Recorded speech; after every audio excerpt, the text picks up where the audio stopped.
छोटे छोटे बच्चे, माताएं, बहनों, आज साथियों आग्रह करने आया हूं कि आपके चहेते सांसद, आपके लोकप्रिय उम्मीदवार, भारत सरकार के केंद्रीय मंत्री आर.के. सिंह जी, राजकुमार सिंह जी के लिए वोट मांगने आया। और क्यों देना चाहिए वोट, यह भी बताना चाहता हूं। आज एक मजबूत सरकार है साथियों।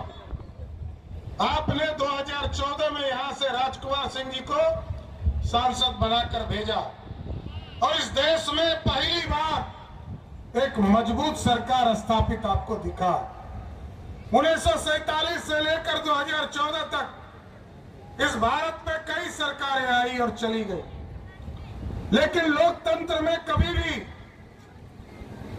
विकास के कार्यों को करने का काम किसी सरकार ने नहीं किया। मजबूत सरकार तो दिखी जब श्रीमती इंदिरा गांधी थी तो लोकतंत्र को चीरहरण हो रहा था। 55 साल तक अकेले कांग्रेस पार्टी सरकार में रही साथी, लेकिन इस देश का विकास नहीं हो रहा था। लोग सिर्फ कहते थे गरीबी खत्म करेंगे, गरीबी तो खत्म नहीं होता था, गरीबी ही खत्म हो जाते थे, गरीबी खत्म नहीं होता। ये लाल झंडा वाले लोग हो, लालटनिया पार्टी वाले लोग हो, कांग्रेस पार्टी के लोग हो, इस देश के विकास के लिए कभी काम नहीं किया। लेकिन जब मोदी की सरकार बनी साथियों, मोदी जी ने साफ तौर पर कहा इस देश को श्रेष्ठ बनाना और मजबूत बनाना है। आज देखिए दुनिया में डंका बज रहा है साथियों, डंका। और डंका किस तरह बज रहा है याद कीजिए। हम इतिहास के पन्ने में पढ़ते थे, लोग कहते थे कि भारत एक सोने की चिड़िया है। पंडित चाणक्य ने आज से 2000 वर्ष पहले भारत को सोने की चिड़िया का स्वरूप देने का काम किया। सम्राट अशोक, सम्राट चंद्रगुप्त ने इस भारत को गोल्डन एरा देने का काम किया। लेकिन कभी मुगल आए, उसने 400 वर्षों तक भारत को लूटा। कभी मोहम्मद गजनी आए, उसने भारत को 17 बार भारत को लूटने का काम किया। और कभी अंग्रेज आए, उसने 200 वर्षों तक भारत को लूटा। लेकिन मोदी जी ने कहा अब सोने की चिड़िया नहीं बनाएंगे, मेकिंग इंडिया के सपने के तहत सोने का शेर बनाएंगे जो दुनिया में दहाड़ने का काम कर सकेगा। ऐसा भारत बनाना, श्रेष्ठ भारत बनाना है। और आपने देखा 2014 के पहले 1991 को याद कीजिए, भारत का जीडीपी माइनस में होता था, सोना गिरवी में रखा जाता था। लेकिन भारत को आज मोदी जी बढ़ा रहे हैं।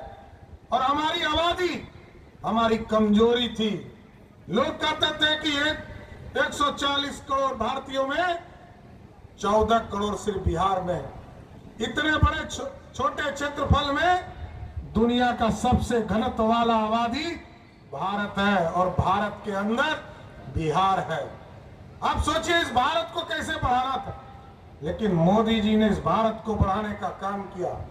हम जहां दुनिया में 12वें स्थान पर 2014 में थे, आज मोदी जी ने ऐसा भारत बनाया कि 2014 के 12वें स्थान से उठाकर उसी अंग्रेज को हराकर हम 5वें स्थान पर पहुंचने का काम किए साथियों, 5वें स्थान।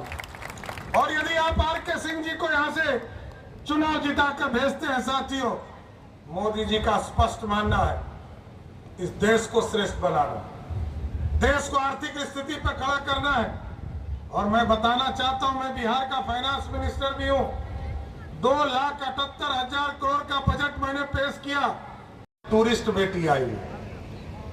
जब बिहार में जंगल राज हो गया था साथियों, बिहार में लालू जी ने जंगल राज स्थापित कर दिया था, तो बिहार के लोग तो पलायन कर ही रहे थे। बिहार से लालू जी की बेटा बेटी भी भागकर सिंगापुर में बस गए थे। आज जैसे ही मोदी और नीतीश का सुशासन आया, अब देखिए लालू जी की बेटी भी चुनाव लड़ने के लिए सिंगापुर से छपरा आ गई है।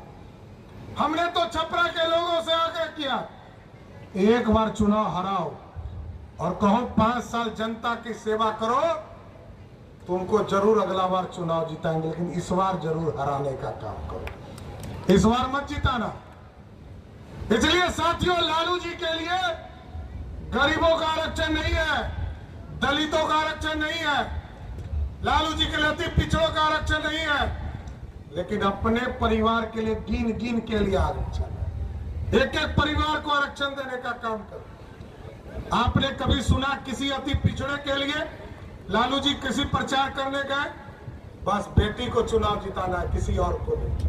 इसलिए साथियों, आग्रह करूंगा, निवेदन करूंगा, और विशेष तौर पर नौजवानों को गुमराह किया जा रहा, बिहार के लोगों को कहा जा रहा कि हम रोजगार देने का काम करेंगे।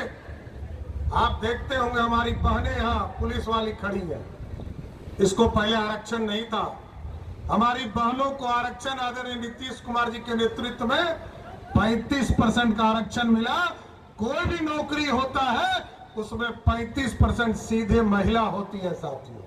और आपको जानकर आश्चर्य होगा, 1990 से लेकर 2005 तक बिहार में सरकार चला लालू जी का, 1 लाख लोगों को भी नौकरी नहीं मिला।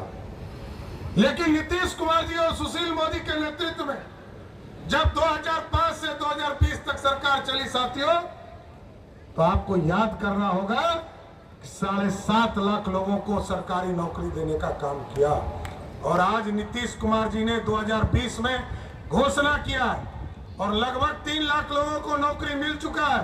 हम आपको स्वस्थ करते हैं, अगले साल विधानसभा के चुनाव में फिर आपके यहाँ आऊंगा। ये जो 10 लाख सरकारी नौकरी है, इस वादा को पूरा करके ही आपके बीच में वोट मांगने आऊंगा। लोग कहते हैं मोदी जी ने क्या दिया, ये भी जानना चाहिए। मोदी जी ने क्या दिया ये जानना चाहिए। यहां तो RK सिंह जी लगातार भारत की सरकार नरेंद्र मोदी जी के साथ कंधे से कंधे मिलाकर काम कर रहे हैं। लेकिन हम साथियों बताना चाहते हैं, 2014 में जब मोदी जी आए, मोदी जी ने कहा गांव गांव बिजली पहुंचाएंगे। पहुंचाने का काम किया कि नहीं किया? पहुंचा कि नहीं पहुंचा? मोदी और नीतीश ने कहा घर घर में।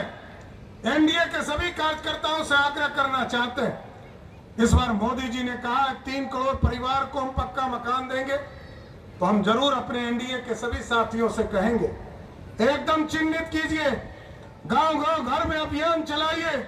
और 2025 के पहले नीतीश कुमार जी ने भी तय किया है, अब कोई बिहार का गरीब नहीं है जिसको पक्का मकान 2025 के पहले देने का काम हमारी सरकार करेगी। साथियों, न्याय के साथ विकास।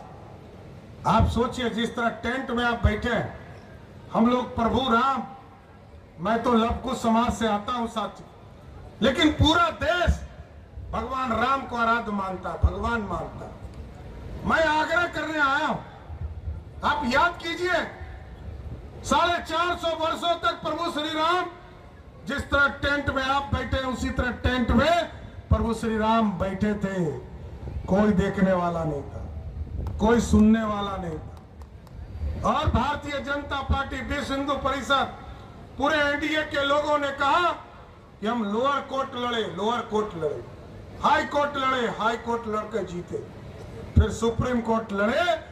और मोदी जी ने 2020 में, जैसे ही 19 में आपने RK सिंह जी को चुनाव जिताकर भेजा, वैसे ही अयोध्या में भव्य श्री राम का मंदिर स्थापित करने का काम। और साथियों, मैं आश्वस्त करता हूं, उत्तर प्रदेश बढ़ गया और उत्तर प्रदेश ने बढ़कर प्रभु श्री राम को भव्य राम मंदिर में स्थापित करने का काम किया।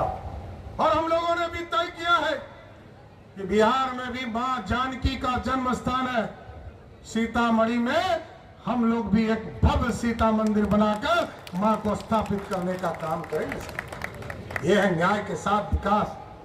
हम सबका सम्मान करना चाहते हैं, सबका विकास करना चाहते हैं, लेकिन साथियों बढ़ना पड़ेगा, सुशासन स्थापित करना। और 3 चीजों से हमें दिक्कत हो रही है। गरीबों को मैं देखता हूं, किसी का जमीन हड़प लेता है कोई, और ये जो पूरा इलाका है, पटना से लेकर पूरा सोन का इलाका, 3 तरह के माफियाओं से मैं त्रस्त हूं। चाहे वो बालू माफिया हो, जमीन माफिया हो या शराब माफिया हो, इन तीनों को या तो आपके आरा के जेल में बंद करूंगा और नहीं तो सोन के अंदर ही उसको मिट्टी में मिला देने का काम। कुछ नहीं करना है। ये पूरी सोन को लूटने का, सोने को लूटने का काम किया जाए। कोई अपराधी बच नहीं सकता है। इस समाज को सुधारना है। और साथियों, मजबूत सरकार चाहिए।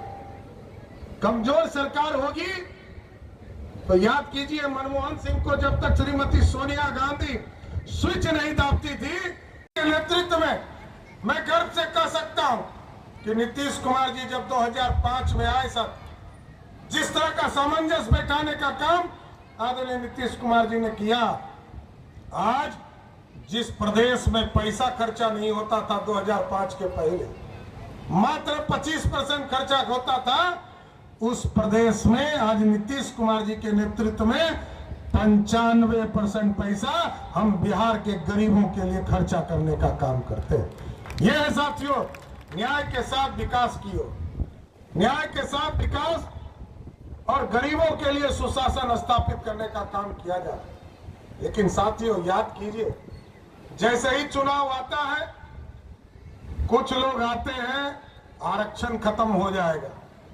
बैकवर्ड फॉरवर्ड हो गया, कुछ लोग कहेंगे संविधान खतरे में है।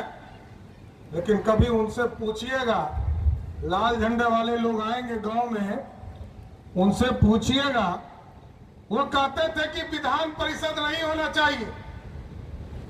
अब विधान परिषद में अपना सदस्य भेजना भी शुरू कर दिया। वो कहते थे कि लोकतंत्र में पूरे बिहार में गरीबों के साथ न्याय करेंगे।